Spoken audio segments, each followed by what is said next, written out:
윤정임은 새벽 4시에 캐리어를 꺼냈습니다. 소리가 나지 않도록 바퀴를 손으로 받쳐들면서 천천히 방 밖으로 끌어냈습니다. 아들 방 불은 꺼져 있었고 복도는 조용했습니다. 75해를 살아온 사람이 자신이 살던 집에서 짐을 싸는 데 걸린 시간은 1시간이 채 되지 않았습니다. 가져갈 것이 생각보다 많지 않았던 것은 이 집에 처음부터 자신의 것이 별로 없었기 때문이었습니다. 전날 저녁 아들 준혁이 밥상 앞에서 조심스럽게 말을 꺼냈습니다. 요양원이라는 단어를 쓰면서도 그는 끝까지 눈을 마주치지 않았고 며느리 윤희는 국그릇만 들여다보고 있었습니다. 정임은 숟가락을 내려놓지 않은 채 끝까지 밥을 다 먹었습니다. 설거지도 마쳤습니다. 방에 들어와 불을 끄고 누웠지만 잠은 오지 않았고 천장을 바라보며 아주 오래된 일들을 생각했습니다. 정임이 준혁을 처음 등에 업었던 날 그 아이의 무게가 얼마나 따뜻했는지를 생각했습니다. 혼자 식당을 운영하면서 반죽을 치대던 새벽들, 준혁의 학원비를 맞추려고 자신의 외투를 사지 않았던 겨울들, 준혁이 대학에 붙던 날, 혼자 뒷골목에서 소주 한 잔을 마셨던 밤을 생각했습니다. 그 모든 시간이 아들 하나를 향해 일직선으로 뻗어 있었고 정임은 그것이 올바른 삶이라고 믿었습니다. 아들이 잘 되면 다 잘 되는 것이라고 그 시대의 모든 어머니들이 그랬듯이 정임도 그렇게 믿었습니다. 딸 미경이 재산 문제로 마지막으로 크게 따졌을 때 정임은 단호하게 말했습니다. 딸은 시집가면 남의 집 사람이 되는 것이라고, 아들이 제삿밥을 올리는 것이라고. 미경이 울면서 나간 뒤 한동안 연락이 없었고 그 침묵이 어느 순간 절연이 되었습니다. 정임은 그것이 서운하지 않다고 스스로에게 말했습니다. 올해 여러 번 그렇게 말했습니다. 아들 집에서 산 것은 3년이었습니다. 처음 한 해는 괜찮았습니다. 그러나 준혁의 사업이 기울면서 집안의 공기가 조금씩 달라졌습니다. 밥상에서 대화가 줄었고 며느리의 눈빛이 바뀌었으며 정임 자신도 점점 더 조용히 움직이게 되었습니다. 방에서 텔레비전 소리를 줄이고 주방을 쓰는 시간을 맞추고 며느리가 피곤해 보이는 날에는 말을 걸지 않았습니다. 그렇게 작아지다 보면 괜찮아질 것이라고 생각했습니다. 그러나 사람이 작아지는 데에는 한계가 있었습니다. 요양원이라는 말을 들은 순간 정임은 더 작아질 수 없다는 것을 알았습니다. 캐리어를 끌고 현관 앞에 섰을 때 정임은 아들 방을 한번 바라봤습니다. 문은 닫혀 있었습니다. 노크를 할까 잠깐 생각했지만 손이 올라가지 않았습니다. 그 문 너머에서 자신을 붙잡아줄 사람이 없다는 것을 알고 있었기 때문입니다. 신발을 신고 문을 열었습니다. 복도 불이 자동으로 켜졌습니다. 계단을 내려오면서 난간을 꽉 잡았습니다. 무릎이 좋지 않아서이기도 했지만 다리가 후들거려서이기도 했습니다. 절대 울지 않겠다고 다짐하면서 한 계단씩 내려왔습니다. 건물 밖으로 나오자 새벽 공기가 차가웠습니다. 정임은 캐리어 손잡이를 쥔 채 잠시 서 있었습니다. 갈 곳을 생각했습니다. 오래된 친구들은 이미 요양원에 있거나 먼저 세상을 떠났고 기댈 만한 친척도 없었습니다. 한참을 그 자리에 서 있다가 가방 안에서 낡은 수첩을 꺼냈습니다. 손가락으로 몇 장을 넘기자 딸 미경의 주소가 나왔습니다. 5년 전 누군가에게 수소문에서 받아 적은 주소였습니다. 한 번도 찾아가지 못하면서도 지우지 못했던 주소였습니다. 정임은 그 주소를 손가락으로 짚은 채 오래 들여다봤습니다. 이것이 마지막 남은 문이라는 것을 알면서도 그 문을 어떤 얼굴로 두드려야 할지 알 수 없었습니다. 엄마로 가면 쫓겨날 것이고 그렇다고 다른 자격이 있는 것도 아니었습니다. 정임은 수첩을 덮고 택시를 불렀습니다. 차가 오는 동안 눈을 감았다가 떴습니다. 갈 데가 없으면 가야 할 곳이 생기는 법이었습니다. 택시에서 내렸을 때 정임은 문을 두드리지 못했습니다. 빌라 앞 골목에 서서 건물을 올려다보다가 그냥 돌아섰습니다. 무릎이 시려서이기도 했고 아직 준비가 되지 않았기 때문이기도 했습니다. 준비라는 것이 무엇인지 정임 자신도 몰랐지만 이 상태로는 안 된다는 것만큼은 알고 있었습니다. 빈손으로 쫓겨난 몸으로 아무 이유도 없이 딸의 집 문을 두드리는 것은 정임의 자존심이 허락하지 않았습니다. 평생 남에게 손을 벌린 적 없이 살아온 사람이었습니다. 그날 밤 정임은 오래된 여관방에서 천장을 바라보며 생각했습니다. 딸에게 가려면 자격이 있어야 한다고, 이유가 있어야 한다고. 아침이 되자 정임은 가방을 들고 복지관으로 향했습니다. 복지관 일자리 게시판 앞에서 정임은 오래 서 있었습니다. 경비원, 주차관리, 급식보조, 그리고 가사도우미라는 항목이 눈에 들어왔습니다. 가사도우미라는 글자 앞에서 손가락이 멈췄습니다. 밥을 짓고 청소를 하고 빨래를 하는 일이라면 정임이 평생 해온 일이었습니다. 자격증 과정이 있다는 것도 수료를 하면 매칭 업체를 통해 정식으로 취업이 된다는 것도 그날 처음 알았습니다. 정임은 담당자에게 등록 서류를 받아 그 자리에서 다 작성했습니다. 교육은 한 달 과정이었습니다. 수강생 중 정임이 가장 나이가 많았지만 한 번도 지각하지 않았고 결석도 없었습니다. 강사가 설명하는 내용을 또박또박 받아 적었고 실습 시간에는 다른 수강생보다 2배는 꼼꼼하게 반복했습니다. 수료증을 받던 날 정임은 곧장 여관방으로 돌아와 미경의 주소를 다시 들여다봤습니다. 절연하고 1년쯤 지났을 때 아는 사람을 통해 딸이 수도권 어딘가에서 꽃집을 한다는 말을 들었습니다. 주소를 물어 수첩에 적었고 그러면서도 한 번도 찾아가지 않았습니다. 찾아가면 무슨 말을 해야 할지 몰랐기 때문이었습니다. 미안하다는 말을 먼저 해야 한다는 것은 알았지만 그 말이 입 밖으로 나오지 않았습니다. 매칭 업체 신청서를 펼쳤습니다. 이름과 수료증 번호를 적고 희망 근무지 주소를 쓰는 칸 앞에서 손이 멈췄습니다. 미경의 주소를 그대로 적으면 딸이 이름을 보고 바로 알 것이었습니다. 업체를 통해 매칭되더라도 신청자 이름이 오정임이라는 것을 보는 순간 미경이 거절할 수도 있지만 달리 방법이 없었습니다. 적어도 이 방식이라면 엄마로 찾아가는 것이 아니었습니다. 일을 하러 가는 것이었습니다. 정임이 줄 수 있는 것을 들고 가는 것이었습니다. 주소를 다 적고 나서 이름 칸을 봤습니다. 오정임 3글자를 썼습니다. 며칠 뒤 매칭이 됐다는 문자가 왔습니다.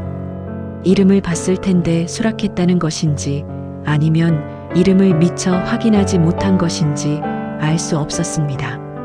어느 쪽이든 문이 열렸다는 것은 같았습니다.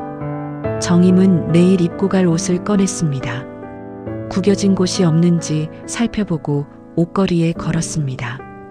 앞치마도 새 것으로 준비했습니다. 고무 장갑도 챙겼습니다. 내일 그 집 문 앞에 서면 어떤 얼굴을 해야 할지, 미경이 문을 열었을 때 무슨 말을 먼저 해야 할지 정임은 그날 밤 내내 생각했습니다. 그러나 아무리 생각해도 준비된 말이 떠오르지 않았습니다. 결국 정임이 내린 결론은 단순한 것이었습니다. 말보다 먼저 손을 쓰면 된다고, 오는 말이 고와야 가는 말이 곱다고 했지만 말을 잃어버린 사람은 행동으로 먼저 시작할 수밖에 없다고. 정임은 불을 끄고 누웠습니다. 이번에는 조금 빨리 잠이 들었습니다. 더 이상 망설일 것이 없었기 때문이었습니다. 정임이 택시에서 내린 것은 오전 9시 조금 전이었습니다. 기사가 트렁크에서 캐리어를 꺼내주는 동안 정임은 빌라 앞에 서서 건물을 올려다봤습니다. 3층짜리 낡은 빌라였고 입구 옆에 작은 꽃집이 붙어 있었습니다. 유리창 너머로 미경이 보였습니다. 화분을 옮기고 있었는데 허리를 굽혔다 펴기를 반복하는 모습이 예전보다 훨씬 작아 보였습니다. 아니면 정임 자신이 그동안 딸을 너무 크게 기억하고 있었던 것인지도 몰랐습니다. 택시가 떠나고 나서도 정임은 움직이지 못했습니다. 5년이었습니다. 마지막으로 미경의 얼굴을 본 것이 5년 전이었고 그날 미경은 울면서 나갔으며 정임은 그 뒷모습을 보면서도 붙잡지 않았습니다. 그 일을 후회하지 않는다고 스스로에게 말해온 세월이 5년이었습니다. 그때 미경이 고개를 들었습니다. 정임이 반사적으로 캐리어를 끌고 전봇대 뒤로 몸을 옮겼습니다. 75 노인이 전봇대 뒤에 서서 숨을 참고 있었습니다. 한참 뒤 미경이 다시 화분 쪽으로 시선을 돌렸고 잠시 후 꽃집 안으로 들어갔습니다. 정임이 전봇대 뒤에서 나왔습니다. 다리가 후들거렸습니다. 무릎이 나빠서가 아니라 온몸이 떨리고 있었습니다. 빌라 입구 앞에 섰습니다. 초인종이 3개 있었고 그중 하나에 한정수라는 이름이 붙어 있었습니다. 딸이 누군가의 아내가 되어 있다는 것을 그 앞에서 처음으로 실감했습니다. 정임이 초인종을 눌렀습니다. 잠시 후 인터폰에서 낯선 목소리가 들렸습니다. 젊은 여자의 목소리였습니다. 누구세요? 라고 물었습니다. 손녀 서연이었습니다. 태어난 뒤로 몇 번 보지 못한 아이였고 얼굴도 제대로 기억나지 않는 아이였습니다. 정임이 말했습니다. 가사 도우미 왔어요. 목소리가 떨리지 않도록 힘을 줬습니다. 문이 열리고 서연이 현관에 서 있었습니다. 미경을 많이 닮은 얼굴이었는데 미경보다 눈이 컸고 표정이 솔직했습니다. 서연은 정임을 보더니 잠깐 멈칫했습니다. 그러나 이내 웃으며 들어오라고 했습니다. 할머니인 줄은 꿈에도 모르는 얼굴이었습니다. 정임이 집 안으로 들어섰습니다. 미경이 고른 가구들, 미경이 심은 화분들, 미경이 찍은 사진들이 걸려 있었습니다. 가족 사진 속에 서연과 남편 정수가 있었고 미경이 웃고 있었습니다. 사진 어디에도 정임은 없었습니다. 그 사실이 당연하다는 것을 알면서도 정임은 그 앞에서 오래 시선을 거두지 못했습니다. 앞치마를 두르고 청소를 시작했습니다. 주방, 욕실, 거실 순서로 움직였습니다. 손이 기억하는 대로 했습니다. 평생 해온 일이라 몸이 먼저 움직였습니다. 오후가 되었을 때 꽃집 셔터를 내리는 소리가 들렸습니다. 미경이 들어왔습니다. 앞치마를 풀면서 신발을 벗다가 주방 쪽에서 움직이는 사람을 봤습니다. 처음에는 그냥 도움이라고 생각했을 것입니다. 그러다 그 사람이 돌아섰을 때 미경의 손에서 앞치마가 떨어졌습니다. 정임이 먼저 말했습니다. 오정임입니다. 오늘부터 출근해요. 준비해둔 말이었지만 목소리가 생각보다 작게 나왔습니다. 미경이 말했습니다. 나와요. 짧고 낮은 목소리였습니다. 정임이 움직이지 않았습니다. 미경이 다시 말했습니다. 나오라고요. 이번에는 손까지 떨렸습니다. 정임이 말했습니다. 나 갈 데 없어. 그 말이 나오는 순간 정임 자신도 놀랐습니다. 준비한 말이 아니었습니다. 준비한 말은 따로 있었는데 막상 딸의 얼굴을 보자 다른 말이 먼저 나왔습니다. 갈 데가 없다는 것은 사실이었지만 그것보다 더 깊은 곳에서 나온 말이기도 했습니다. 너한테밖에 올 곳이 없다는 말을 정임은 그렇게 애둘러 했습니다. 미경이 문 손잡이를 잡은 채 오래 서 있었습니다. 정임도 움직이지 않았습니다. 두 사람 사이에 5년의 시간이 고여 있었습니다. 그때 남편 정수가 방에서 나왔습니다. 상황을 파악하는데 몇 초가 걸렸고 그 후 정수가 말했습니다. 장모님, 일단 들어오세요. 미경이 돌아서서 방으로 들어갔습니다. 문이 닫혔습니다. 세게 닫히지는 않았지만 단단히 닫혔습니다. 정임이 현관에 선 채로 잠깐 망설였습니다. 정수가 다시 말했습니다. 신발 벗고 들어오세요. 정임이 캐리어를 구석에 세워두고 거실로 들어섰습니다. 닫힌 방문 너머로 미경의 기척이 느껴졌습니다. 울고 있는지 어떤지는 알 수 없었습니다. 정임은 그쪽으로 시선을 두지 않으려 했지만 자꾸 그리로 눈이 갔습니다. 저 문이 다시 열릴지 열린다면 언제일지 열렸을 때 미경이 어떤 얼굴을 하고 있을지 정임은 아무것도 알 수 없었습니다. 미경이 규칙을 정한 것은 다음 날 아침이었습니다. 밥상을 차려놓고 기다리던 정임 앞에 미경이 앉으면서 말했습니다. 엄마로 있으면 안 된다고, 여기서는 그냥 도움이라고, 개인적인 이야기도 과거 이야기도 꺼내지 말라고 했습니다. 정임이 아무 말 없이 고개를 끄덕였습니다. 미경이 잠깐 정임의 얼굴을 살피다가 출근했습니다. 아마 반박을 예상했을 것입니다. 정임은 반박하지 않았습니다. 그날부터 정임은 규칙을 정확하게 지켰습니다. 먼저 말을 걸지 않았고 묻는 말에만 짧게 대답했으며 미경이 꽃집에서 돌아오면 밥상을 차려두고 한쪽으로 물러났습니다. 잔소리를 하지 않았고 아들 이야기도 꺼내지 않았습니다.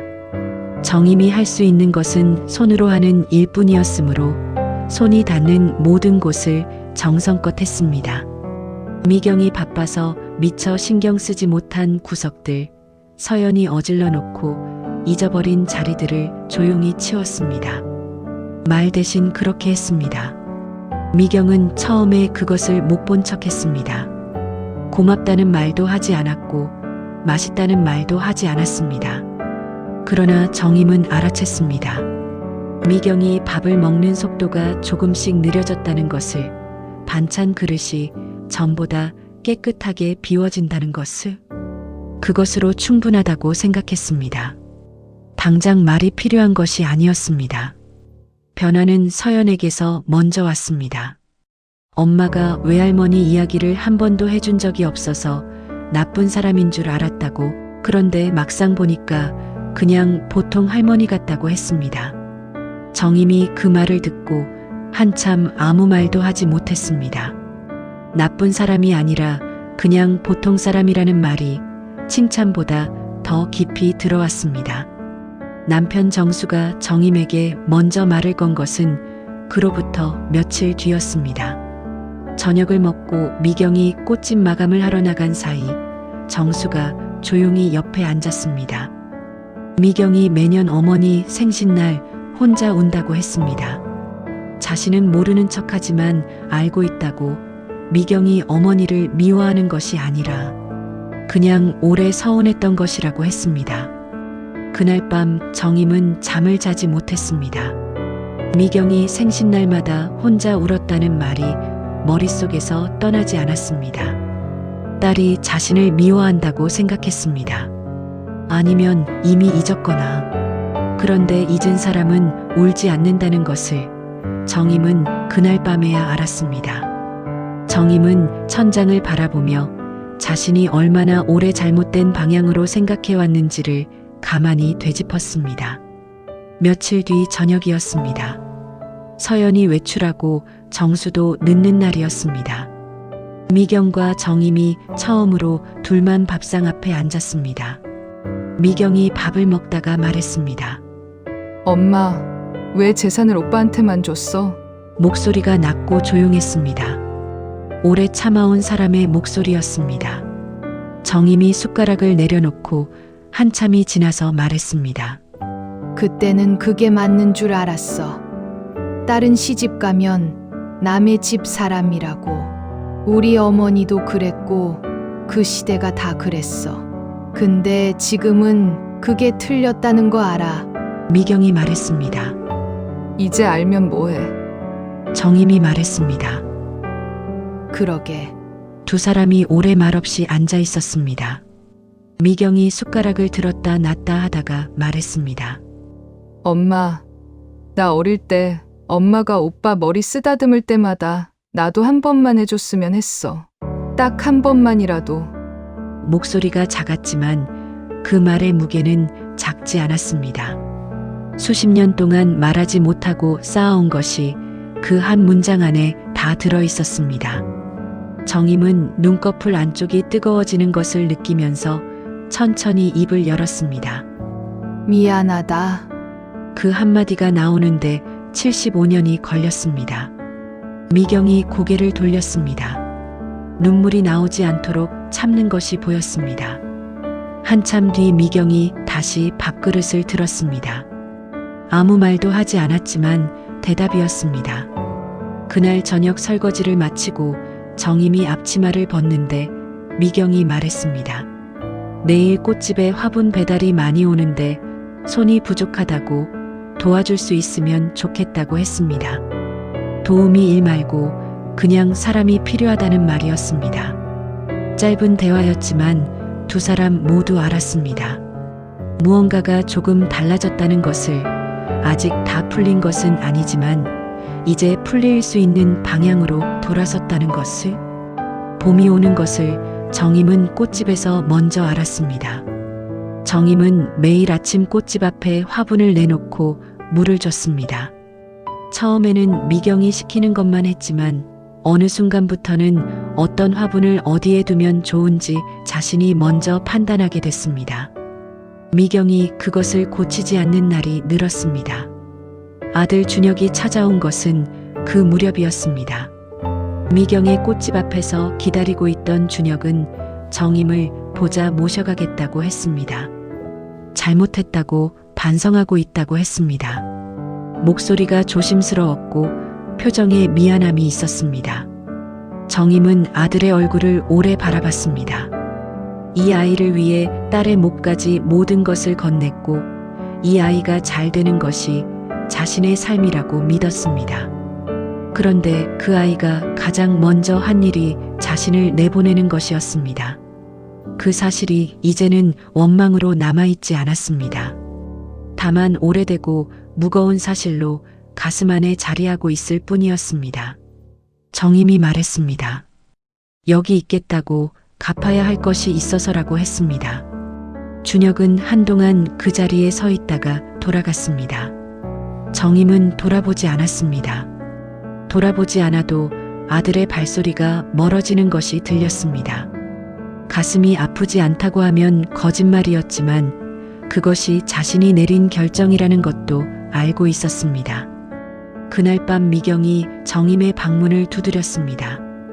두 사람은 나란히 침대 위에 앉아 한동안 말이 없었습니다. 먼저 입을 연 것은 미경이었습니다. 어릴 때 엄마 손을 잡고 싶었어. 근데 엄마가 항상 오빠 손을 잡고 있어서 한 번도 못 잡았어.